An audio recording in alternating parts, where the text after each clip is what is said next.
Is it normal on a short week like that? It was just jarring to me that Jay talked about afterwards. I'm sure it's not why they lost. I mean, they lost because they played poorly, but that Colt got no reps in that short week with the ones. It was all walkthroughs. Could you see a way where he could have tried to get some reps in there? I mean, would that have made a difference? To me, that's crazy. It's so you don't do a whole lot of running around full speed with helmets on and things like that. But I don't know when the last time y'all been out to a practice, but practice isn't very hard anyway. Right. So you put a helmet on and you call it practice, but the tempo is not overly over the top to the point that you feel like you really did anything that day in practice when you get into game weeks and game preparation. So you would like for Colt to have gotten a little more time and some, a little bit faster tempo, but whether he had a full week or not, I think that was going to be the Colt that we saw, because he just did not look quite like himself. He didn't put the ball in the spots that I thought the ball should have been. He took a little bit too many chances on some throws. And they just did not play well. Like you said, the whole team didn't play well. The defense didn't play well as well. Yeah, the defense is what I wanted to really focus on.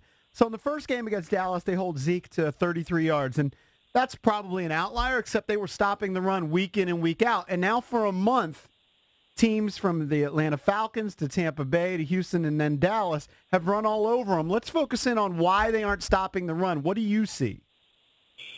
I just see a unit who's not very exotic in what they do. They're pretty basic. They're just hoping that their guys are better than your guys. And I don't know if it's because it's a longer season. You got to think, Jonathan Allen didn't play a full season last year. Mm-hmm. So he's still trying to see what it feels like to play a full NFL season and go through the offseason as intense as it is. And the same with Deron Payne. And so, I don't know if those guys are just kind of slowly getting tired. But you're right. It just doesn't look as I don't want to say explosive, but defensively, they just look kind of tired. And Manusky's defense that I played in with him, it wasn't very fancy. It was pretty generic. He kind of wants his guys to move fast and not be thinking a whole lot, and sometimes that makes it easy on offensive coordinators, because they pretty much know what you're going to be in, and so some of that is just losing their one-on-one matchups, and you heard DJ Swearing just say, like, you can't expect to win games in the National Football League being inconsistent or being up and down. Especially defensively, especially this team, because they aren't going to score a lot of points. They aren't going to do a lot of different things offensively or defensively. They're going to be pretty vanilla and just try to play football. What about the tackling issue? It seems so fundamental and so simple, but they burned us on a couple big plays where if we just make tackles right there where they catch it, it's easier said than done. But sort of these unnecessary big plays. Yeah, JP, and that's why you play the game. That's why we all play the game. That's why any given Sunday, anybody can win. That's what makes the NFL so great. Sure, in the NBA, KD might miss 6 shots. Steph Curry might miss a whole bunch of shots. But at some point, they're going to start knocking them down. Tackling is one of those things, man. When you run across a guy that's just elusive or strong or faster than you, it doesn't matter how good a tackler you are, they're going to find a way to get through that, or sometimes they're just going to be better than you are. And we saw that with Amari Cooper.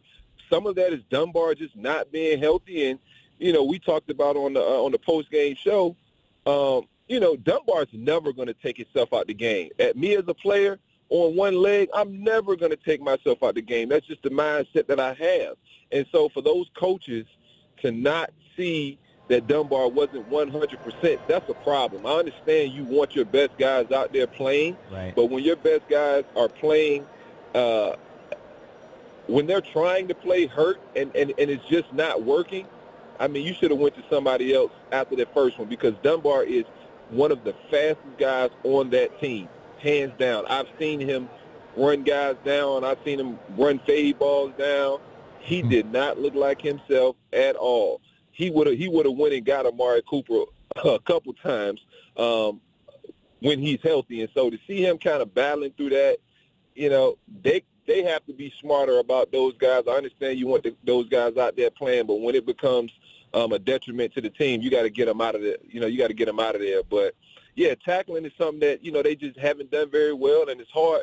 It's really hard to work on tackling, especially during the season. You're only really going to tackle in games. And, you know, that's the difference between the NFL now and the NFL 15 years ago. We banged every day in practice. And I'm sure a lot of other teams, you know, they felt the same way. They banged a lot back then. But now, you know, it's so different because you want to protect the player. You want to make sure they're healthy going into that week's game and not take it all out of them in that week of practice.